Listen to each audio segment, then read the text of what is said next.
Hindi ko alam na nagtatawanan ng pamilya ko sa hapunan nang lumitaw ang unang komento sa ilalim ng video.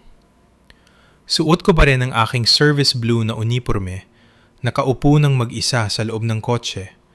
Ang mga kamay ay nakapatong sa manibela at nakatitig sa kawalan. Minsang nag-vibrate ang telepono ko. Pagkatapos ay muli, may isang taong hindi ko kilala ang nagtag sa kapatid kong si Bianca at isinulat, "Hindi ba kapatid mo ito?" Doon nagsimula ang lahat. Hindi sa palakpakan, hindi sa broadcast sa TV ng isang restaurant, kundi sa isang link, isang paghinto, at ang mabagal at nakakasulasok na pagtatanto na ang bagay na binaliwala nila sa buong buhay nila ay nasa loob na ngayon ng kanilang mga bulsa at hindi na maaring itanggi. Ang pangalan ko ay Liza Reyes at naglilingkod ako sa Philippine Air Force.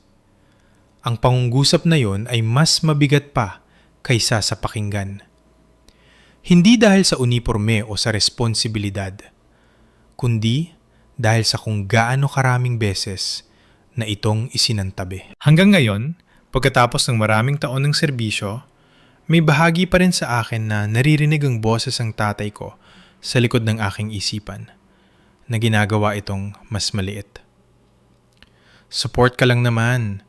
Wala ka namang talagang ginagawang espesyal. Dumating ang email ng hapon ng Miyerkules habang nasa mesa ako sa base. Ang mga ilaw na fluorescent, ang selyadong silya ng gobyerno, ang bunton ng mga folder na naghihintay na mapirmahan bago matapos ang araw. Halos malampasan ko ito dahil ang subject line ay kamukha ng 12-12 ng iba pang binubuksan ko noon. Quarterly Awards Banquet. Official Notification. Kinlik ko ito nang hindi nag-iisip. Binasa ng mabilis ang unang talata. Pagkatapos ay huminto at bumalik sa simula.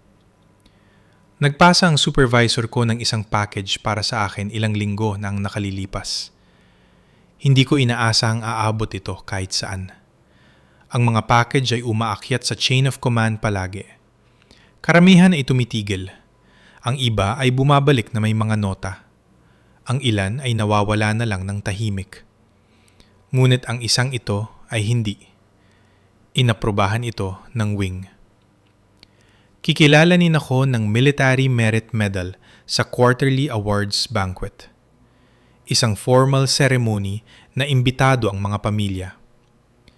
Ang kaganapan ay ire-record at ipopost pagkatapos sa Facebook page ng wing at sa YouTube channel ng base, gaya ng dati nilang ginagawa. Sumandal ako sa aking upuan at hinaya ang tumimo ang impormasyon. Walang bugso ng adrenaline, walang urge na tumayo at ibalita sa iba, kundi isang malalim at matatag na pakiramdam sa aking dibdib. Hindi eksaktong pagmamalaki, kundi parang isang kumpirmasyon.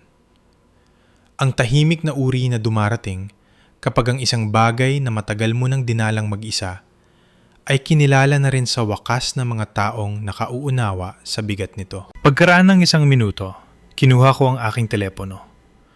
Nagatubili ako ng mas matagal kaysa sa gusto kong aminin. Hindi dahil sa ayaw ko ang aking pamilya doon, kundi dahil ang pag-imbita sa kanila ay parang muling pagbubukas ng pinto na ginugol ko ang maraming taon sa maingat na pagsasara. Gayunpaman, mahalaga ito. At sa isang bahagi ko, ang mas bata at mas lumang bersyon ng aking sarili ay gustong makita nila ito. Ang family group chat sa Messenger ay walang pagbabago. Ang pangalan ng kapatid kong si Bianca ang nasa itaas. Ang mga heart reaction ng aking ina na nakakalat sa mga lumang mensahe. Ang huling ambag ng aking ama ilang linggo na ang nakalilipas. Isang thumbs up emoji sa isang bagay na ipinost ni Bianca. Mabagal akong nag-type. Nay, Tay, Bianca, gusto ko lang ipaalam na bibigyan ako ng parangal sa isang formal Air Force Awards banquet sa susunod na Biyernes. Commander's call ito at imbitado ang pamilya. Gusto ko sanang makapunta kayo. Binasa ko itong muli. Walang labis, walang paliwanag. Puro katotohanan lang. Lumitaw ang mga typing bubbles agad-agad. Unang sumagot si Bianca. Hindi ba internal na bagay lang yan? Parang admin work? Nagdagdag siya ng laughing emoji. May plano na kaming mag-dinner sa labas sa gabing yan. Huwag kang magagalit. Isang pangalawang mensahe ang sumunod. Sa pagkakataong ito ay mula sa aking ama, si Arturo. Awards banquet para saan? Hindi ka naman opisyal. Parang award lang para sa sekretary kung tatanungin mo ako. Naramdaman ko ang pamilyay na paninikip sa likod ng aking mga tadyang. Hindi matalim, hindi bago, nandoon lang. Pagkatapos ay nag-react ang aking ina, si Corazon. Wala siyang itinatype, hindi siya nagtanong. Pinindot lang niya ang maliit na thumbs up icon sa ilalim ng mensahe ni Bianca. Matagal akong nakatitig sa screen. Ang opisina sa paligid ko ay mahinang naguhaming. Ang mga keyboard, printer, mahihinang usapan na dumadaloy sa pasilyo. Walang nakapansin sa paraan ng pagbagsak ng aking mga balikat ng bahagya. Maaari ko sanang ipaliwanag. Maaari ko sanang sabihin sa kanila ang tungkol sa aking trabaho, tungkol sa kung ano talaga ang kinasasangkutan nito. Tungkol sa mga gabi na nanatili akong late para mag-coordinate ng mga timeline, pamamahala ng impormasyon, pagtiyak na ang mga tamang tao ay meron ng kailangan nila kapag mahalaga na ito. Maaari ko sanang sabihing military merit medal sa halip na award lang, at panuurin silang magpanggap na mas kagalang-galang itong pakinggan. Ngunit hindi ko ginawa. Isang linya lang ang tinype ko. Okay lang, naiintindihan ko. Nagpadala si Bianca ng wine glass emoji. Hindi sumagot ang aking ama. Nanatili ang thumbs up ng aking ina.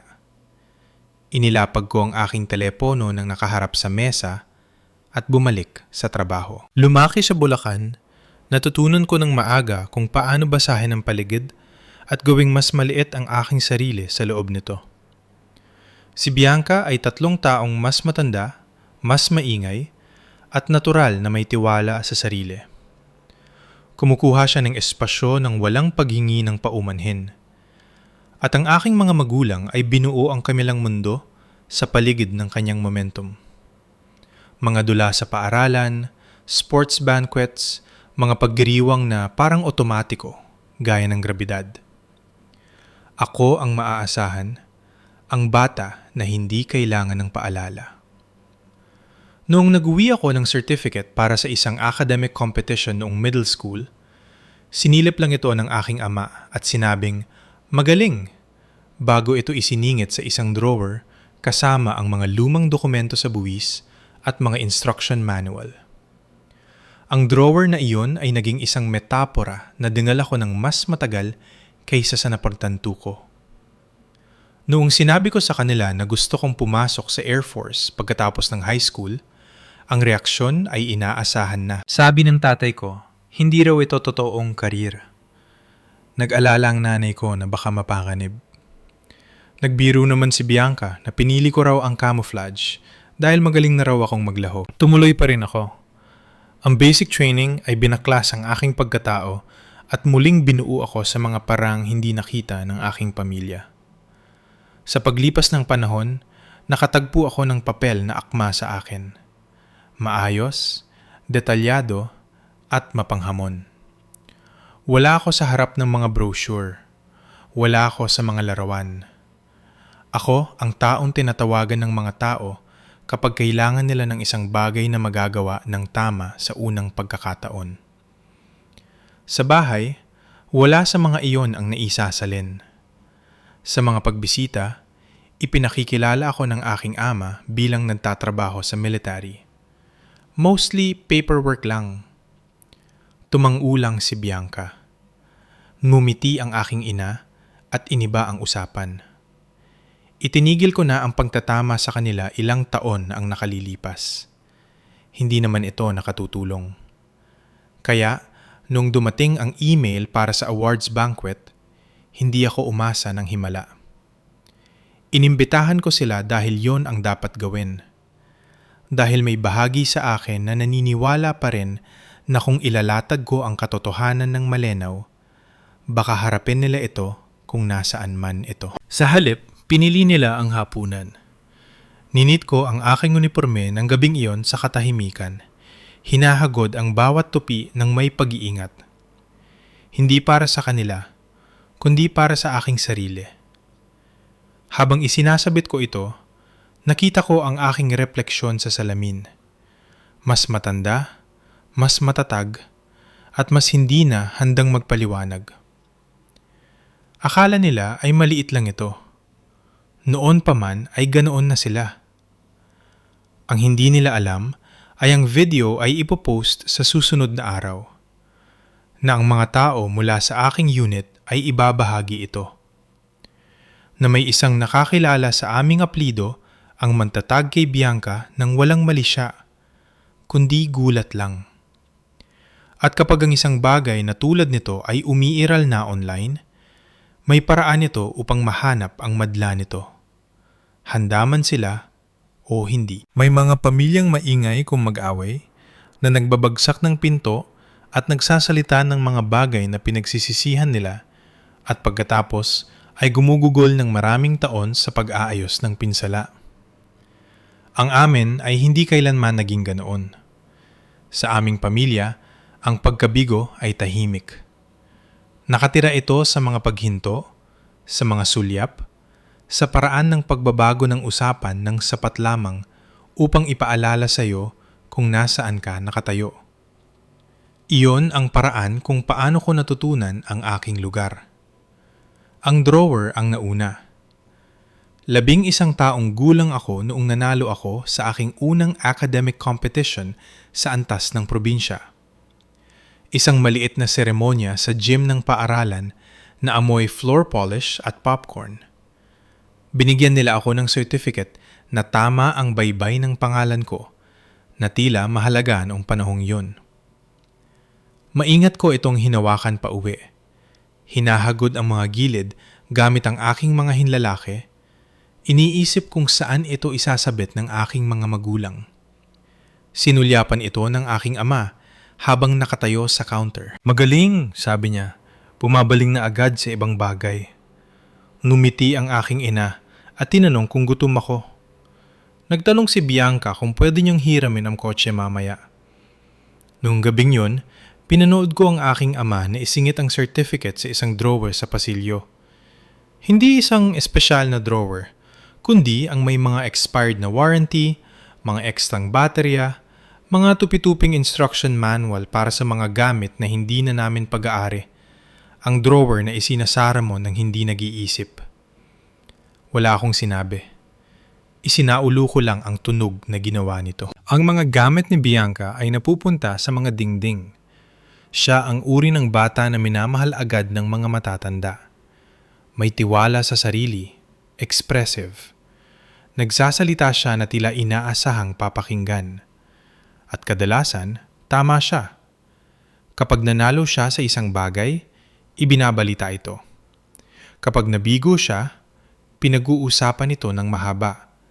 Itinuturing na isang pansamantalang balakid sa isang kahanga-hangang landas. Ako ay madaling alagaan, low maintenance. Ginamit ng aking mga magulang ang salitang iyon bilang papuri. Natutunan ko itong isalin ng maaga. Hindi mo kailangan ng masyadong atensyon. Ang aking ama, si Arturo, ay nagpapahalaga sa mga resulta na maipapaliwanag niya agad sa ibang tao. Mga numero sa benta, promosyon, mga titulo ng trabaho na may bigat kahit walang konteksto. Gusto niyang sabihin ang mga bagay tulad ng, kung mahalaga ito, malalaman ng mga tao. Ang ibig niyang sabihin ay visibility. Ang ibig niyang sabihin ay status. Ang aking ina, si Corazon, ay niniwala sa pagkakaisa o kahit man lang sa anyo nito. Iniwasan niya ang hidwaan, gaya ng pag-iwas ng ilang tao sa masamang panahon, sa pamamagitan ng pagpasok sa loob at pag-asang lilipas din ito. Kapag minaliit ng aking ama ang isang bagay na mahalaga sa akin, pipigain niya ang aking balikat mamaya at sasabihing, "Alam mo naman kung paano ang tatay mo?" Na tila iyon na ang nagpapaliwanag sa lahat. Pagdating ng high school, nakatakda na ang pattern. Si Bianca ang bida. Gumagalaw ako sa background, mahusay at tahimik. Pinupuri ng mga guro ang aking work ethic. Sabi ng mga counselor, magiging maayos ako kahit saan. Tumango ang aking mga magulang, kontento na nasa tamang landas ako, kahit hindi sila sigurado kung saan patungo ang landas na yon. Ang unang pagkakataon na binanggit ko ang Air Force ay habang naghahapunan. Walang dramatiko, isang pangungusap lang. Iniisip ko ang pumasok pagkatapos ng graduation. Hindi tumingin ang tatay ko mula sa kanyang plato. Bakit? Gusto ko ng maayos na istruktura, sabi ko. Gusto kong maglingkod. Tumawa si Bianca. Yan ang sinasabi ng mga taong hindi alam ang gagawin sa buhay. Kumunot ang noo ng nanay ko. Mapanganib yan. Tumingin na sa wakas ang tatay ko sa akin noon. Hindi yan career, sabi niya. Pampalipas oras lang yan. Natatandaan kong tumanggu ako na tila isinasaalang-alang ang kanyang punto, kahit na ang isang bahagi sa akin ay nakapagdesisyon na. Hindi ako sumali para magrebelde. Sumali ako dahil ang Air Force ay nag-aalok ng isang bagay na wala ang pamilya ko. Malinaw na mga inaasahan. Malinaw na mga pamantayan. Alinman sa maabot mo ang mga ito o hindi. Walang hulaan. Walang pagbabasa sa pagitan ng mga linya. Ang basic training ay mahirap sa mga paraang inaasahan ko at mas mahirap sa mga paraang hindi ko inaasahan. Ngunit makatarungan ito. Mahalaga ang pagsisikap. Mahalaga ang katumpakan. Mahalaga ang pananagutan. Noong nahirapan ako, itinama ako. Noong bumuti ako, napansin ito. Walang nakiusap sa akin na maging mas maingay o mas makinang. Hiniling nila sa akin na maging maaasahan. Pakiramdam ko ay isang kaginhawaan yun. Nung nag-graduate ako at nagpadala ng larawan pa uwi na naka-uniforme, nakatayo ng tuwid, ang name tape ay malinis, i-rename ito ng aking ina. Inilagay niya ito sa shelf sa pasilyo. Hindi sa sala, hindi sa opisina, kundi sa pasilyo. Tinignan ito ng aking ama at sinabing, "Oh, ano ang plano pagkatapos nito?" Pagkatapos nito, na tila ito ay isang yugto lang. Sa paglipas ng mga taon, nahanap ko ang aking linya. Nagsanay ako sa isang papel na akma sa aking lakas. Coordination, information management, problem solving under pressure. Hindi ito magarbo. Hindi ito nileyon na maging ganun. Ngunit mahalaga ito. Napansin ng supervisor ko. Pagkatapos ay ang supervisor niya. Ang mga package ay umakyat sa chain. Kadalasan, walang bumabalik sa ibaba. Normal lang yon. Natutunan ko na huwag nang mag-anunsyo ng mga bagay sa bahay. Noong nakakuha ako ng commendation noong una, nagpadala ako ng kopya ng citation sa aking mga magulang sa pamamagitan ng LBC. Tumawag ang aking ina para sabihing natanggap niya ito. Inilagay ko sa isang ligtas na lugar, sabi niya, kasama ng iba pang mahahalagang papeles mo. Hindi ko tinanong kung saan. Kapag bumibisita ako kapag naka-leave, ipinakikilala ako ng aking ama sa mga kapitbahay bilang nagtatrabaho sa military sa support side. Tumanggo lang si Bianca, nakangiti na tila kasali sa isang biro na hindi ko maintindihan. Ngumiti rin ako. Ang pagtatama sa kanila ay nakakapagod, at ang pagkapagod ay nagturo sa akin ng kahusayan. Itinigil ko na ang pagsubok na pilitin silang makita ako. Iyon ang dahilan kung bakit naging komplikado ang email ng awards banquet. Hindi dahil inaasahan ko silang tatakbo, kundi dahil ang pag-imbita sa kanila ay parang pag-aalok ng isang huling tahimik na pagkakataon. Hindi para ipagdiwang ako, kundi para makilala ako kung nasaan ako. Ang kanilang tugon ay pamilyar na sapat para hindi na masyadong masakit. Mga plano sa hapunan, tawa, isang thumbs up sa halip na tanong. Isinara muli ang drawer. Ngunit sa pagkakataong ito, hindi ko na ito sinubukang abutin. Sa oras na naging staff sergeant ako, itinigil ko na ang pag-aanunsyo ng mga promosyon ng buo. Hindi dahil hindi ito mahalaga, kundi dahil sa tuwing susubukan kong ipaliwanag kung ano ang ibig sabihin ng mga ito. Ang paliwanag ay gumuho sa ilalim ng bigat ng mga pag-aakala ng aking pamilya. Ang ranggo para sa kanila ay isang bagay na alinman sa nakikilala mo agad o binabalewala ng lubos. Kung hindi ito kasama ng isang malaking opisina o isang titulong narinig nila sa telebisyon, hindi ito rehistrado bilang tunay na pag-unlad. Kaya, natutunan kong hayaang lumadlad ang aking karera ng tahimik. Ang aking papel sa knowledge operations ay tila abstract sa papel. Ang uri ng paglalarawan ng trabaho na binabasa lang ng mga tao ng mabilis at pagkatapos ay maling ibinubuod. Sa praktika, ang ibig sabihin nito ay pinamamahalaan ko ang daloy ng impormasyon sa mga unit, tinitiyak ang mga timeline, at sinisiguradong ang mga decision maker ay mayroon ng kailangan nila bago pa maging kabiguan ang mga problema. Hindi ito magarbo, hindi ito nakikita, at ito ay talagang critical. Kapag gumagana ang mga bagay, walang nakapapansin. Kapag hindi, lahat ay tumitigil. Gusto ko ang responsibilidad na yon. Gusto ko ang pag-alam na ang mahinahong pagpaplano ay maaaring makaiwas sa kaguluhan. Gusto ko ang pagiging taong pinagkakatiwalaan ng mga commander na unawain ang pagiging komplikado ng hindi nangangailangan ng papuri para dito. Sa bahay, naisasalin ito sa isang pangungusap. So, paperwork lang pala, sabi ng tatay ko minsan, sumasandal sa kanyang upuan. Hindi ko siya itinama. May punto kung saan ang pagpapaliwanag ay nagiging isang uri ng pagmamakaawa. Tumawid ako sa linyang yon. Maraming taon na ang nakalilipas at hindi na bumalik. Sa base, nagsisimula ang mga araw ko bago pa sumikat ang araw. Ang hangin ay mas malamig at mabigat sa amoy ng jet fuel at sunog na kape. Naglalakad ako sa gusali na ang aking badge ay nakasukbit ng tama. Sinusuri na ang mga prioridad ng araw sa aking isipan. Mga briefing, cross-check, mga tawag na hindi makapaghihintay. Napansin ng aking supervisor ng maaga na hindi ako nagpapanik. Kapag nagbabago ang mga timeline o nagkakasalungatan ng impormasyon, bumabagal ako sa halip na bumilis.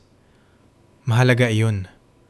Sa aming mundo, ang kalinawan sa ilalim ng presyon ay mahalaga. Nagsimula siyang bigyan ako ng mas maraming responsibilidad. Hindi maingay, hindi seremonyal, kundi tahimik na iniaabot sa akin ang mga bagay na mahalaga. Kunin mo ito, sasabihin niya. Ikaw ang mamahala. Natitiwala ako sa iyo. Ang pagtitiwala ay ang pinakatapat na uri ng pagkilala sa militar. Hindi ito kasama ng palakpakan. Kasama nito ang mga kahihinatnan. Sa paglipas ng panahon, ang pangalan ko ay nagsimulang lumitaw sa mga lugar na wala ako. Mga pulong, mga recommendation package, mga usapan na nangyayari sa likod ng mga nakasarang pinto. Hindi ko sila hinabol. Hindi ko kailangan. Ang trabaho ang nagsasalita kapag hindi ko ginagawa. Sa bahay, walang nagbago. Kapag gumabalik ako kapag naka-leave, tinatanong pa rin ng tatay ko kung kailan ako lalabas.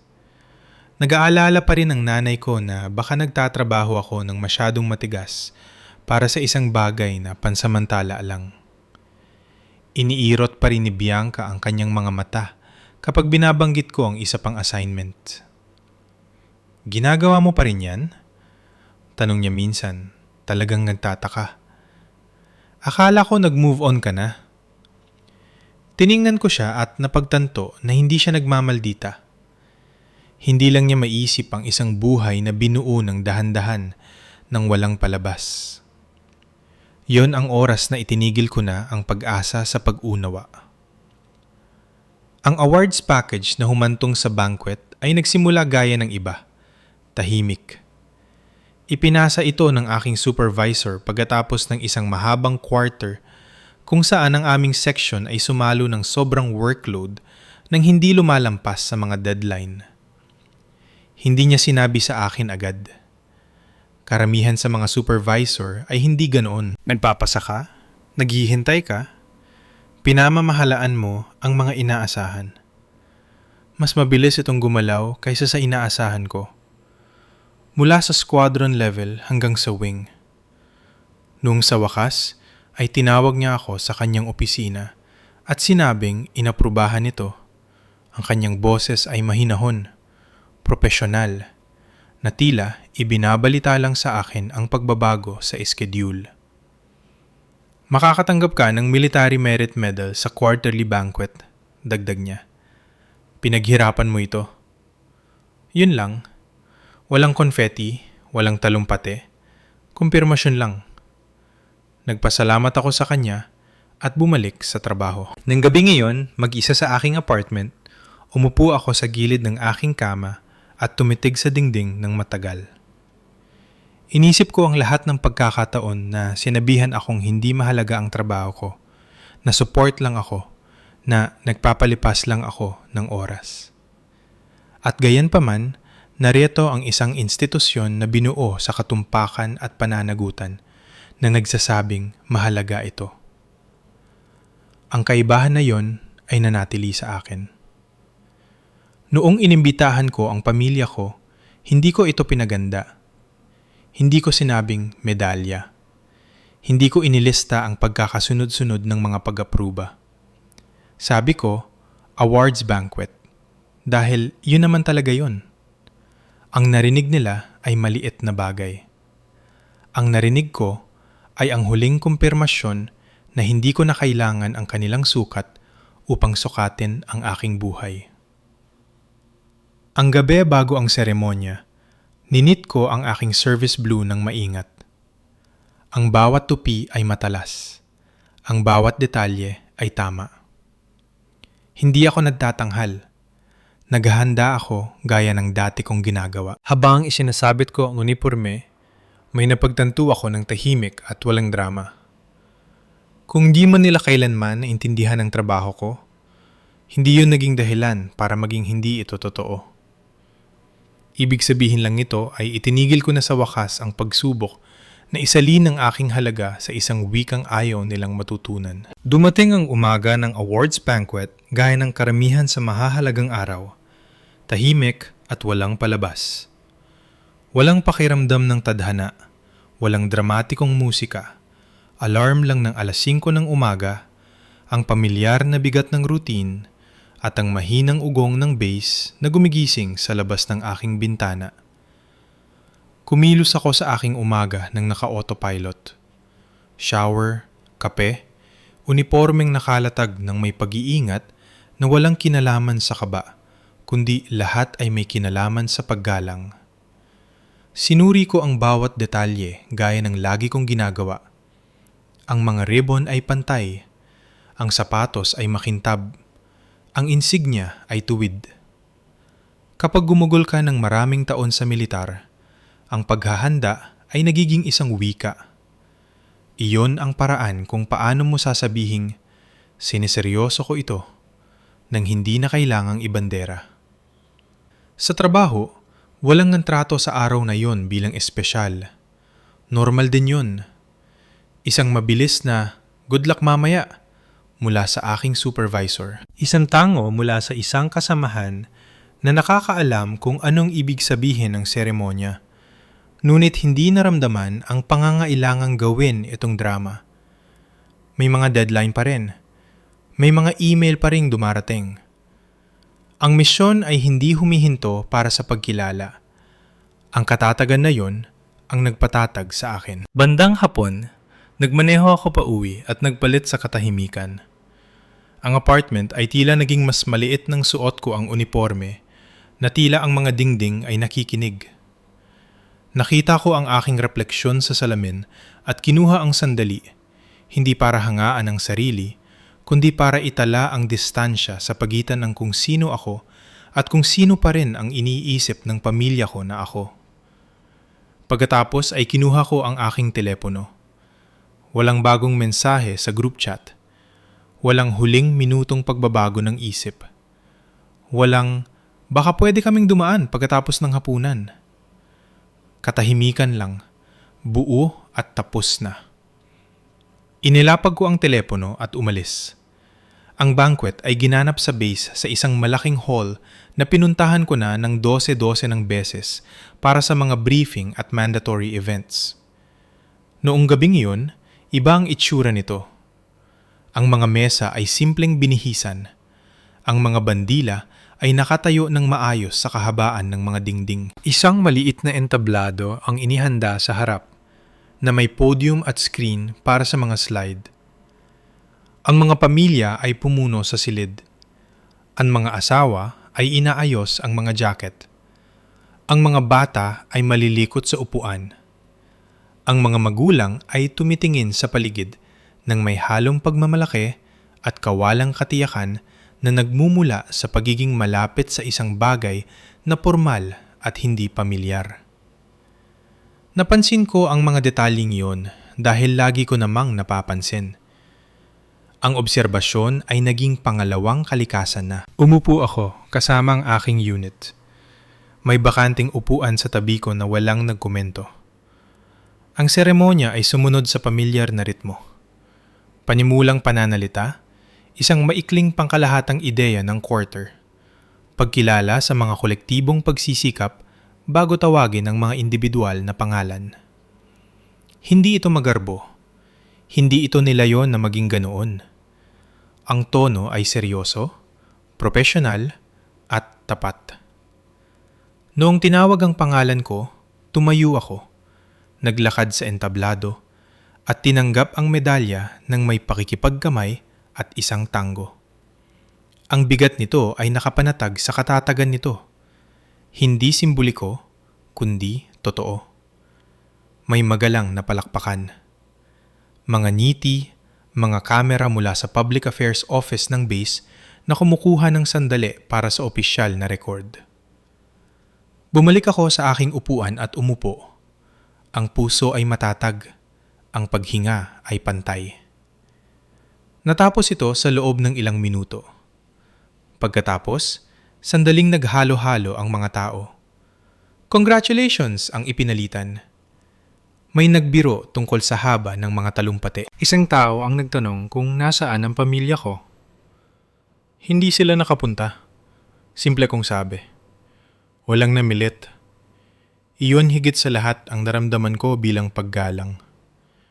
Maaga akong umalis. Dumaan palabas bago tuluyang mabakante ang silid. Ang parking lot ay malamig at tahimik. Ang langit ay nagiging malalim na asul. Umupo ako sa aking kotse nang sandali kasama ang medalya na nakapatong sa passenger seat. Ang ribbon nito ay nasisilaw sa ilaw sa itaas. Hindi ko naramdamang nagtagumpay ako. Naramdaman ko lang na buo ako. Kinabukasan, ipinost ng Public Affairs Office ng base ang video. Lagi nilang ginagawa yon. Isang maikling caption, isang link sa buong recording sa YouTube, ilang mga litrato na nakalakip, walang gramatikong bagay, dokumentasyon lang. Ibinahagi ito ng mga kasamahan. Ang mga miyembro ng pamilya ng iba pang tumanggap ay nagtag sa isa't isa. Isang kaibigan mula sa dating assignment ang nagkomento ng simpleng, well-deserved. Hindi ko ito ibinahagi mismo. Bandang tanghali, nakatanggap ako ng notification na hindi ko kilala. Isang komento sa ilalim ng video mula sa isang taong may kaparehong apelido sa akin. Hindi si Bianca, kundi ibang tao.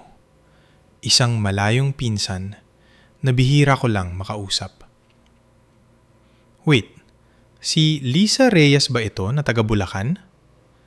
Isang minuto ang lumipas, isa pang komento ang lumitaw. Hindi ba kapatid mo ito? Iba ang itsura niya sa uniforme? May nagtag kay Bianca. Doon ito nakarating sa kanila. Hindi sa pamamagitan ng telebisyon na nakasabit sa itaas ng isang bar, hindi sa pamamagitan ng isang planadong pagbubunyag, kundi sa pamamagitan ng isang link, isang paghinto, isang sandali kung saan ang kuryosidad ay naging mas malakas kaysa sa pagbabaliwala. Inilarawan ko si Bianca na nakaupo sa mesa, hawak ang telepono, ang ingay ng restaurant ay naglalaho habang ang screen ay napupuno ng isang eksenang pinili niyang laktawan. Ang aking ama na sumisilip sa kanyang balikat, binabasa ang mga salitang hindi niya pinag-abalahang itanong noon. Ang aking ina na nanonood ng tahimik, ang kanyang mukha ay gumagawa ng maingat na ekspresyon kapag napagtanto niyang may mahalagang bagay na lumampas sa kanya. Walang musika, walang freeze frame, kundi ang mabagal at hindi maikakailang linaw ng pagkakita sa akin kung sino talaga ako. Ipinakita ng direkta nang wala ang aking komento o paumanhin. Hindi ko alam kung ano ang sinabi nila sa isa't isa. Hindi ko na kailangang malaman. Ang aking telepono ay nanatiling tahimik sa natitirang bahagi ng araw. At sa unang pagkakataon, ang katahimikang iyon ay naramdamang karapat-dapat. Ang unang mensahe ay hindi nanggaling sa pamilya ko. Nanggaling ito sa isang numerong hindi ko kilala huli ng hapong yon habang nakabalik na ako sa aking mesa, nakabaon na naman sa routine. Ang subject line ng email ay simple lang. Walang emoji, walang excitement. Nakita ko ito at naisip ko, dapat mong malaman. May link. Nagatubili ako bago ito buksan. Hindi dahil natatakot ako sa makikita ko, kundi dahil alam ko na kung ano yun. Ang public affairs video. Ang parehong video na ipinost nung umagang yun. May kumopya ng link at ipinasa ito. Hinubaran ng konteksto na parang ebidensya. Nung kinlik ko ito, lumitaw ang pamilyar na frame. Ang banner sa likod ng entablado. Ang podium. Ang mga bandila. Ang pangalan ko sa ibaba na malinis at opisyal. Ang tunog ay malinaw. Ang takbo ay hindi nagmamadali. Walang sensational, dokumentasyon lang. Isinara ko ito at sumandal sa aking upuan. Pagkaraan ng ilang minuto, nag-vibrate ang telepono ko. Si Bianca. Pinanood ko itong tumunog hanggang sa tumigil ito. Pagkatapos ay nag-text ang nanay ko. Bakit hindi mo sinabi sa amin na medalya pala yon? Tinitigan ko ang mga salita ng mas matagal kaysa sa kinakailangan. Hindi dahil hindi ko naintindihan, kundi dahil sa kung ano ang ipinahihiwatig nila. Hindi congratulations. Hindi proud kami sa iyo. Kundi pagkalito na may halong paratang. Na tila ang katotohanan ay dumating na mali ang pagkakabalot. Maingat ako nag-type. Sinabi ko sa inyo kung ano yun. Lumitaw ang 3 tuldok. Nawala. Muling lumitaw. Sabi mo awards banquet. Sagot niya. Hindi namin nakalain na ganito pala yun. Ganito pala yun. Formal, pampubliko, dokumentado. Isa pang mensahe ang sumunod. Sa pagkakataong ito ay mula sa aking ama. May nagtag kay Bianca sa video na yun. Maraming nagtatanong. Malinaw ko nang nakikita ngayon. Ang pag-ilaw ng telepono ni Bianca sa mesa, isang name tag sa mga komento, Ang kaswal na pagkilala ng isang pinsan. Ang awkward na paghinto ng manalo ang kuryosidad.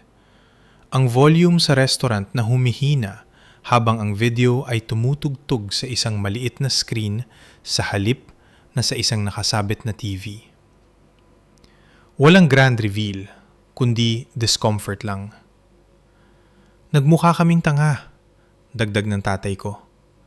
Ayan na, hindi patawad, hindi nagkamali ako, kundi ang bagay na pinakamahalaga sa kanya, kung paano ito nakakaapekto sa imahe nila. Huminga ako ng malalim at sumagot. Wala akong ginawa para magmukha kayong kahit ano. Inimbitahan ko kayo. Hindi dumating ang tugon agad. Nung dumating ito, hindi ito ang inaasahan ko. Bakit hindi mo ipinaliwanag ng mas maayos? Sulat ng nanay ko. Naramdaman ko ang isang bagay na tumimo sa likod ng aking mga mata. Hindi galit, hindi lungkot, kundi isang uri ng pagod na pagkilala. Ito ang parehong tanong na itinanong nila sa buong buhay ko, na iba lang ang pagkaka-frame sa bawat pagkakataon. Bakit hindi mo kami pinaintindi? Bakit hindi mo isinalin ang sarili mo sa isang bagay na mas madali naming matatanggap? Inilapag ko ang aking telepono at tinapos ang araw ng trabaho ko. Noong gabing yon, hindi ko na sila narinig muli. Kinabukasan, wala ring anumang paramdam. Walang tawag, walang text. Ang group chat ay nanatiling tahimik, tila nakapirmis sa huling mensaheng ipinadala. Parang isang pintong iniwang bahagyang nakabukas, ngunit walang nangahas na pumasok. Lumipas ang mga araw. Ginawa ng internet ang lagi nitong ginagawa. Ang video ay nakakuha ng katamtamang bilang ng views, mga komento mula sa mga kasamahan sa base, ilang mensahe ng suporta mula sa mga asawa ng iba pang sundalo. Walang naging viral. Walang naging dramatiko. Isa lamang itong record na umiiral at hindi na mababawi. Nagpatuloy ako sa aking buhay. Ang unang palatandaan ng paggalaw ay dumating halos 2 linggo ang nakalipas. Ang nanay ko yun. Tumawag siya sa kalagitnaan ng umaga na hindi niya karaniwang ginagawa dahil mas gusto niyang mag-text muna. Pinanood ko ang pagring ng telepono, pinag-isipang hayaan na lang ito. Ngunit sa huli ay sinagot ko rin. Nay, sabi ko. Ang boses niya ay narinig kong maingat at tila tinitimbang ang bawat salita. Gusto ko lang mangamusta, sabi niya. Ayos lang ako, Nay, sagot ko. Alam ko, mabilis niyang tugon. Ibig kong sabihin, kumusta ang trabaho? Ayan na. Isang mahiyaing pag-abot. Hindi isang paghingi ng paumanhin. Hindi isang selebrasyon. Kundi kuryosidad. Marupok at hindi sanay. Busy po, Nay, sabi ko. Gaya ng dati. Huminto siya ng sandali. Pinanood ulit ng tatay mo yung video, dagdag niya. Hindi siya masyadong nagsalita. Hindi na ako nagulat. Isa pang paghinto. Ipinadala niya yung link sa tito mo, sabi niya. Wala siyang idinagdag na kahit ano.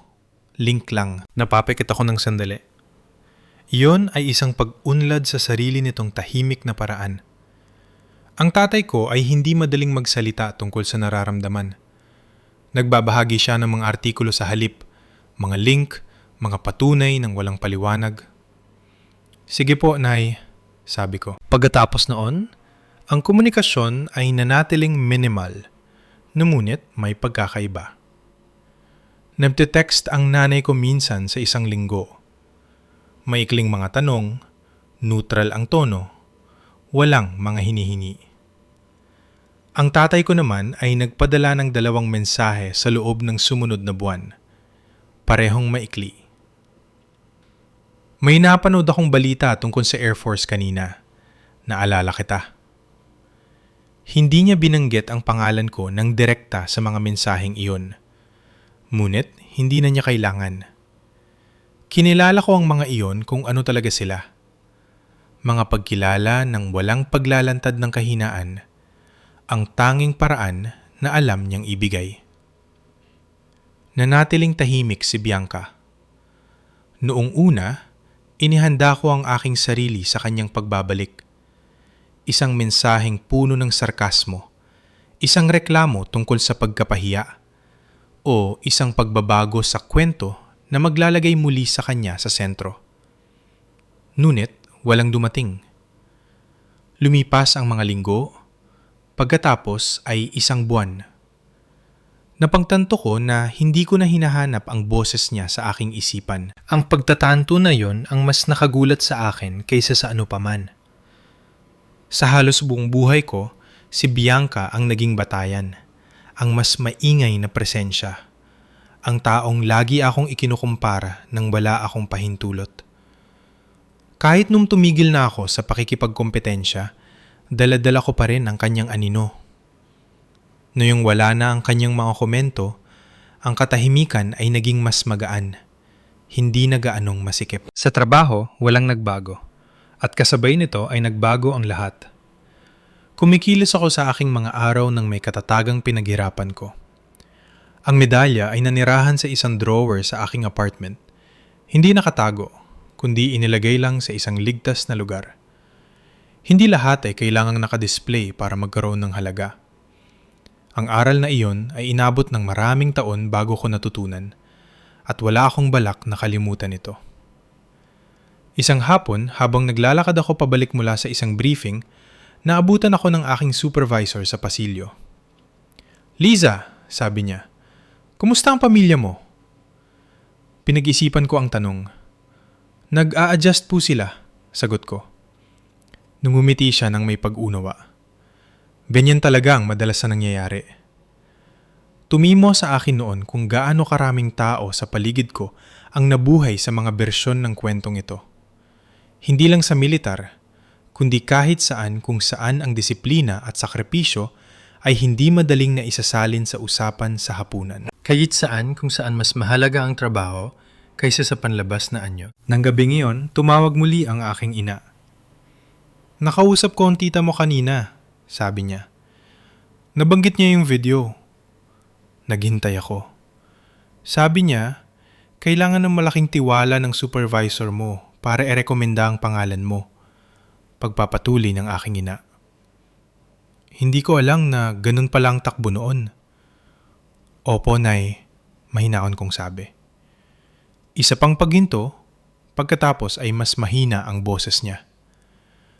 "Dapat pala nagtanong ako ng mas marami noon." Ayan na. Hindi isang direktang paumanhin, kundi isang pagkakataon.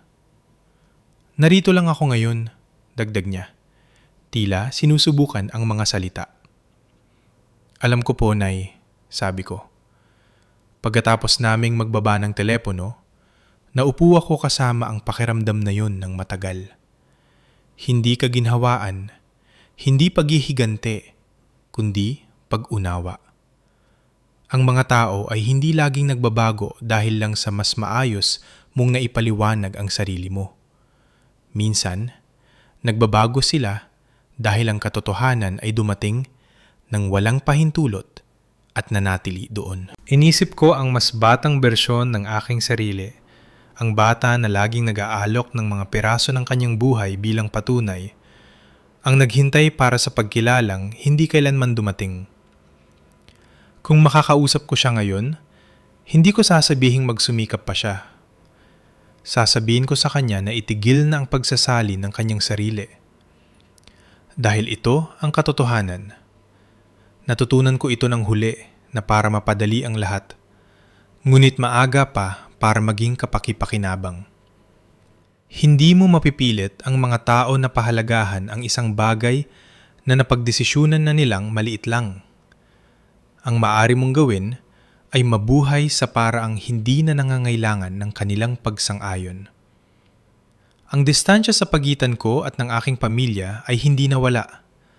Ngunit naging malinaw ito. nagkaroon ito ng hugis.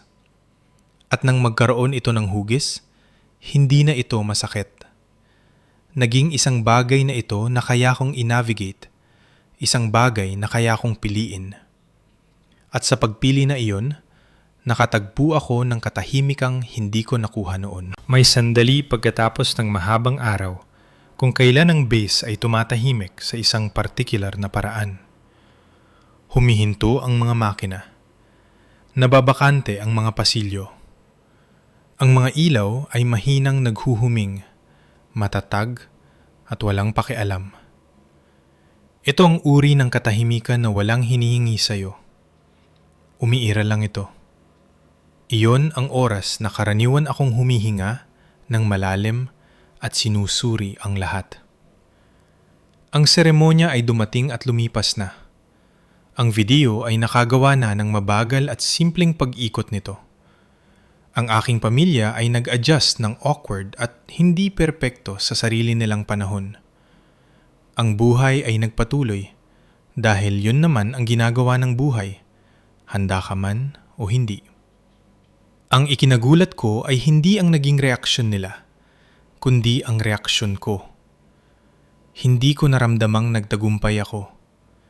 Hindi ko naramdamang nakaganti ako. Hindi ko naramdamang nanalo ako sa wakas.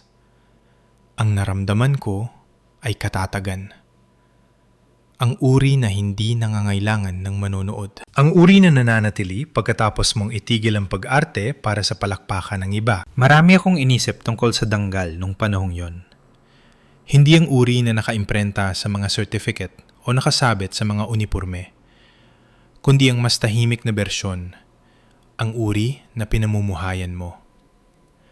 Ang uri na lumilitaw kapag walang sa kanyang mundo, yon ay isang tunay na pagbabago. Si Bianca ay nanatiling malayo. Itinigil ko na ang pag-iisip kung ano ang ibig sabihin noon.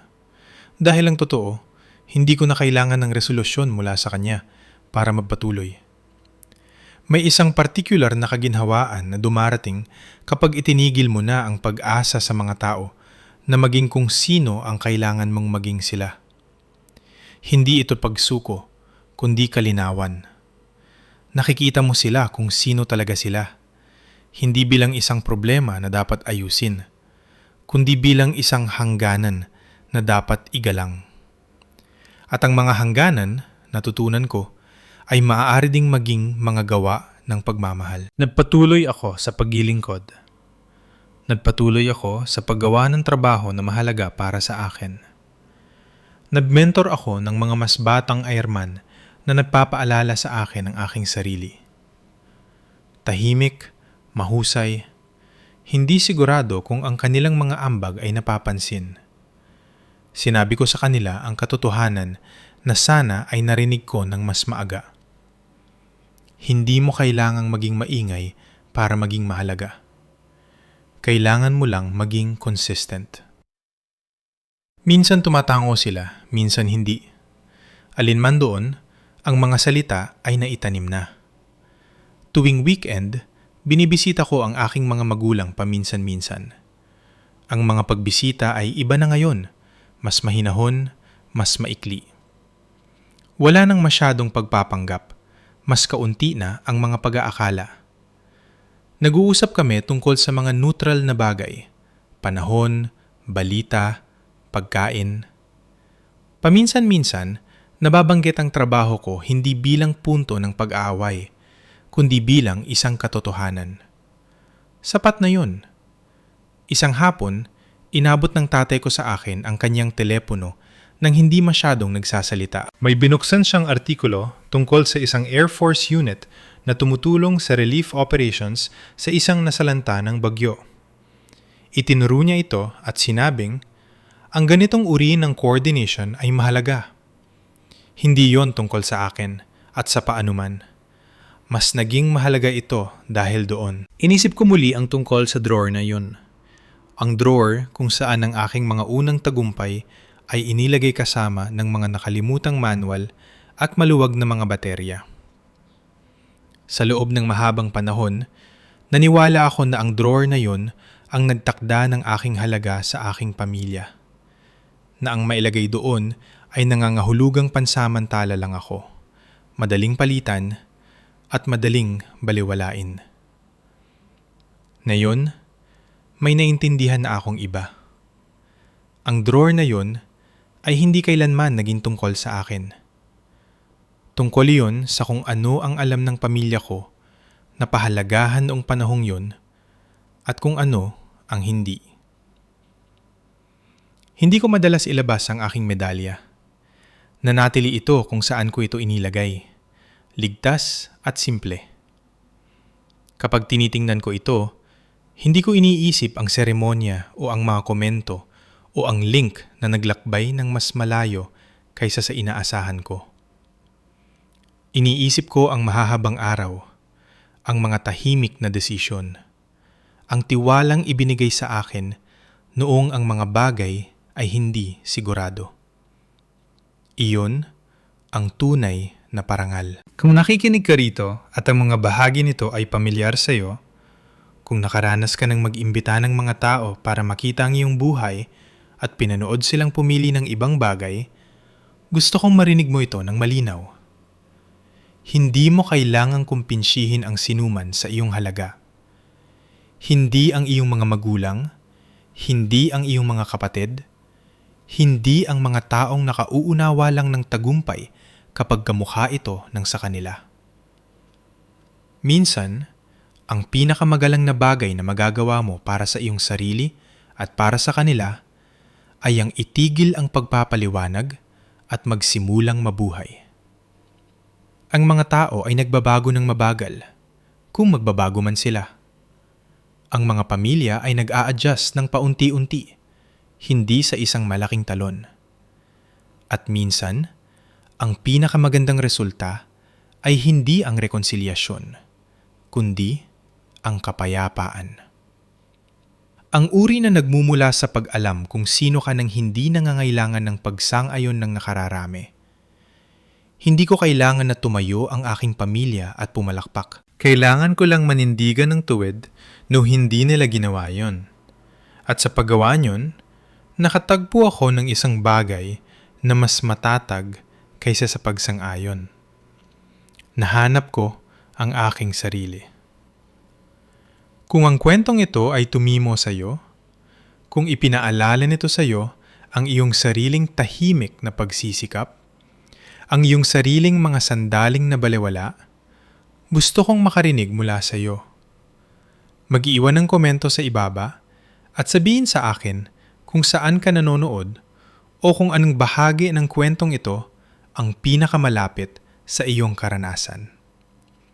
Maraming kwentong tulad nito at nararapat silang maibahagi. Kung gusto mong magpatuloy sa pakikinig, sa pagmuni-muni, at sa paghahanap ng kahulugan sa mga puwang sa pagitan ng ingay, mag-subscribe ka na. Nagbabahagi kami ng mga kwentong tulad nito ng regular. Patuloy tayong maglakbay ng magkasama.